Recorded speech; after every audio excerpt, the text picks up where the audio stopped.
झुंझुनू के अंदर सबसे ज़्यादा बार ये एमपी भी रहे हैं ओला परिवार और विधायक भी रहे हैं, लेकिन उसके बावजूद सबसे ज़्यादा इनको सेवा करने का मौका मिला। उसके जी बावजूद झुंझुनू जिला हमारा जो विकास होना चाहिए था वो विकास नहीं हुआ।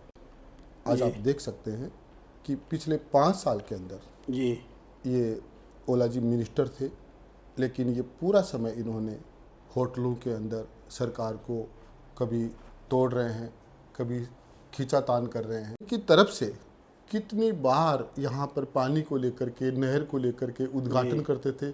आज तो मीम्स बन रहे हैं ओला जी के, इनके बड़े बड़े जो वादे किए गए थे, इनके पिताजी के द्वारा उद्घाटन किए गए थे, अभी वो उद्घाटन सारे ऐसे पड़े हैं। तो इन्होंने जनता को तो एक तरह से अपनी जागीर बना करके रख दिया। मैं अब्दुल वाहिद, आप देख रहे हैं 10/11। अभी मैं मौजूद हूँ ज़िला झुंझुनू और हमारे साथ बीजेपी नेता रणवीर सिंह जी मौजूद है। अगर रणवीर सिंह की बात की जाए तो आप पूर्व में विधायक रह चुके हैं, आपका क्षेत्र उदयपुर वाटी लगता है। और अगर आपकी बात की जाए तो झुंझुनू विधानसभा में आप पिछले काफ़ी समय से सक्रिय है, मेहनत कर रहे हैं, पार्टी से जुड़े हुए हैं और पार्टी में मेहनत कर रहे हैं। सर, आपका स्वागत है हमारे चैनल पर। धन्यवाद। सर, झुंझुनू में उपचुनाव होने हैं, सभी पार्टियों के नेता अपनी तैयारी कर रहे हैं, अपनी दावेदारी पेश कर रहे हैं और करनी भी चाहिए, सबका अपना अपना हक है।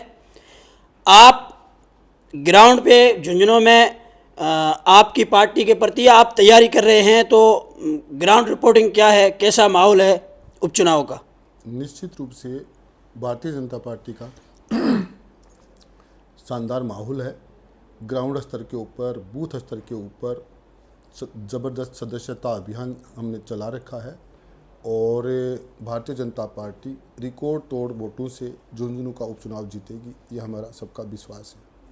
सर, अगर झुंझुनू विधानसभा और लोकसभा की बात की जाए तो स्वर्गीय शीशराम ओला जी जो है वो 8 मरतबा विधायक रह चुके और 5 मरतबा के वो सांसद रहे हैं।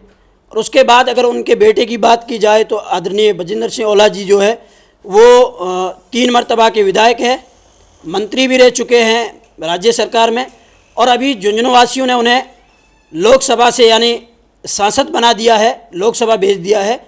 तो आपके लिए, आपकी पार्टी के लिए क्या चुनौतियां रहेगी? देखिए, झुंझुनू के अंदर सबसे ज़्यादा बार ये एमपी भी रहे हैं ओला परिवार और विधायक भी रहे हैं, लेकिन उसके बावजूद सबसे ज़्यादा इनको सेवा करने का मौका मिला। उसके बावजूद झुंझुनू जिला हमारा जो विकास होना चाहिए था वो विकास नहीं हुआ। आज आप देख सकते हैं कि पिछले 5 साल के अंदर जी ये ओला जी मिनिस्टर थे, लेकिन ये पूरा समय इन्होंने होटलों के अंदर सरकार को कभी तोड़ रहे हैं, कभी खींचातान कर रहे हैं और सभी लोग बेलगाम थे। कांग्रेस सरकार के अंदर जितने भी विधायक थे और मंत्री थे, 5 साल में इनको जनता से कोई सरोकार नहीं रहा। इन्होंने 5 साल तक पूरे प्रदेश को लूटने का काम किया और वही कारण है कि आज झुंझुनू के अंदर मूलभूत सुविधाओं के लिए जनता त्राहिमाई कर रही थी। अब जाकर के प्रदेश के अंदर भारतीय जनता पार्टी की सरकार जब से बनी है, हमारे यशस्वी मुख्यमंत्री भजन लाल जी ने यहाँ पर जो मूलभूत सुविधाओं के लिए, बिजली के लिए, पानी के लिए जो प्रयास कर रहे हैं, निश्चित रूप से उनके रिजल्ट आने लगे हैं। अभी मात्र 8 महीने हुए हैं, बीच में लोकसभा का चुनाव आया तो काफ़ी टाइम तक आचार संहिता लगी। तो ये जो पिछड़ेपन के लिए तो कांग्रेस ही जिम्मेदार है। सर, अगर रणवीर सिंह जी गुड्डा है चुनावी मैदान में उतरते हैं तो रणवीर सिंह गुड्डा का क्या एजेंडा रहेगा विकास को लेकर? विकास को लेकर के हमारा तो क्लियर एजेंडा है। जो अंतिम छोर पर जो व्यक्ति है, जो समाज है, उन सबको प्रमुखता दी जाएगी, उनको मुख्य धारा में लाया जाएगा। आज हमारे यहाँ पर बहुत सारे बड़े बड़े गांव हैं, उन गांवों को झुंझुनू, चाहे वो विधानसभा है चाहे पूरा जिला है, उन तमाम जो बड़े गांवों को हम नगर पालिका का दर्जा दें, उनमें बड़े हॉस्पिटल की सुविधा हो, सरकारी कॉलेजें उनमें खुले। एक तो कहने को तो शिक्षा में हमारा झुंझुनू जिला अग्रणी है, लेकिन इनकी तरफ से कितनी बार यहाँ पर पानी को लेकर के, नहर को लेकर के उद्घाटन करते थे। आज तो मीम्स बन रहे हैं ओला जी के, इनके बड़े बड़े जो वादे किए गए थे, इनके पिताजी के द्वारा उद्घाटन किए गए थे, अभी वो उद्घाटन सारे ऐसे पड़े हैं। तो इन्होंने जनता को तो एक तरह से अपनी जागीर बना करके रख दिया। जनता इतनी कमज़ोर हो गई और अब जाकर के जो भारतीय जनता पार्टी के जो कार्यकर्ताओं की जो फौज खड़ी हुई है, निश्चित रूप से उन कार्यकर्ता, भाजपा के जो कार्यकर्ता है, उनके बल के ऊपर और राजस्थान के अंदर भाजपा की सरकार है वो, और परम आदरणीय मोदी जी जो यशस्वी प्रधानमंत्री है, उनकी रीतियां हैं, उनकी नीतियां हैं, उसके कारण से निश्चित रूप से हम उपचुनाव की सभी सीटें जीतेंगे। सर, आपका वैसे क्षेत्र उदयपुर वाटी लगता है। अब झुंझुनू वासियों से आप मोहब्बत करते हैं या फिर झुंझुनू वासियों ने आपको बुलाया है, झुंझुनू में उपचुनाव होने हैं, आप अपनी तैयारियां कर रहे हैं, तो झुंझुनू की जनता के लिए आप क्या क्या करेंगे? देखिए, कार्यकर्ता के तौर पर हम सबका अधिकार बनता है।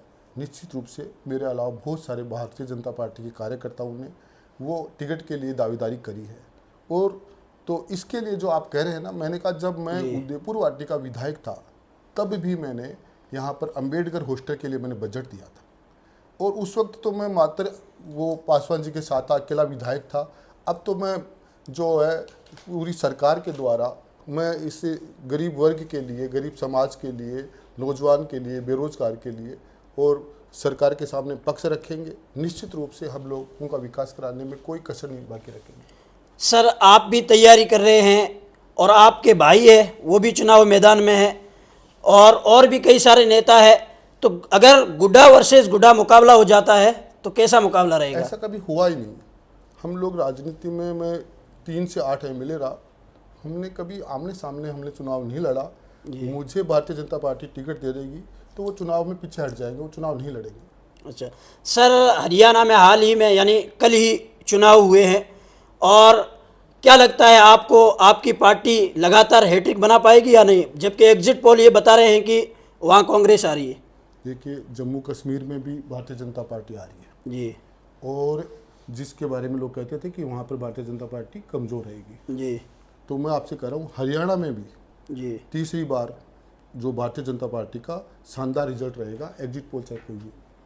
सर, राजस्थान की अगर बात की जाए तो राजस्थान में आपकी सरकार है और अभी हाल 8, 9, 10 महीने ही हुए हैं, तो अगर आप चुनावी मैदान में उतरते हैं और पार्टी आप पर विश्वास जताती है, तो अगर झुंझुनू की बात की जाए तो झुंझुनू के हर रेलवे फाटक पर आप जाएंगे तो वहाँ पर पुल नहीं है। अगर झुंझुनू में पानी की बात की जाए, बिजली की बात की जाए और चिकित्सा को लेकर बात की जाए, तो अगर आप हॉस्पिटल में रजिस्ट्रेशन जो काउंटर है वहाँ पर लगातार लाइनें, कतारें लगी रहती है, तो आपका जो विकास को लेकर क्या टारगेट रहेगा? देखिए, मैं आपको इतना बता दूं, झुंझुनू का उपचुनाव निश्चित रूप से भारतीय जनता पार्टी ही जीतेगी, चाहे वो मुझे टिकट दे, चाहे भारतीय जनता पार्टी किसी भी भारतीय जनता पार्टी के कार्यकर्ता को टिकट दे। और रहा काम का सवाल, तो मैं आपको कहना चाहता हूँ कि झुंझुनू जिले के विकास को प्रमुखता दी जाएगी, इस बात का मैं आपको भरोसा दिलाता हूँ। सर, अगर आपकी पार्टी में 2018 की बात की जाए तो आपकी पार्टी ने राजेंद्र बांबू जी पर विश्वास जताया, और अगर 23 की बात की जाए तो बबलू चौधरी जी पर विश्वास जताया। दोनों ही ने पार्टी के साथ बगावत की। क्या लगता है कि आपको जो हार का सामना करना पड़ा उसकी मेन वजह ये तो नहीं रही? इस बार कोई भी बगावत नहीं रहेगी। मैं आपको पूरा भरोसे के साथ कहता हूँ कि भारतीय जनता पार्टी के तमाम कार्यकर्ता एकजुट होकर के भारतीय जनता पार्टी को जिताएंगे। किसी को भी भारतीय जनता पार्टी टिकट देगी, सब मिलजुल करके उसको जिताएंगे। इस बार किसी प्रकार की कोई बगावत नहीं होगी। जी सर, धन्यवाद। ये थे हमारे साथ पूर्व विधायक रणवीर सिंह जी गुड्डा, जिनका साफ तौर से ये कहना है कि इस बार झुंझुनू विधानसभा में बीजेपी अपना परचम लहराने वाली है, और हम सारे बीजेपी जो कार्यकर्ता है, पार्टी जिस पर भी विश्वास जताती है, सारे एकजुट होकर चुनावी मैदान में उतरेंगे और झुंझुनू के विकास के लिए झुंझुनू के लोगों को आपस में जोड़ते हुए हम अपनी फतह का परचम लहराएंगे। मिलते हैं बहुत जल्द, तब तक के लिए इजाज़त दीजिए। शुक्रिया।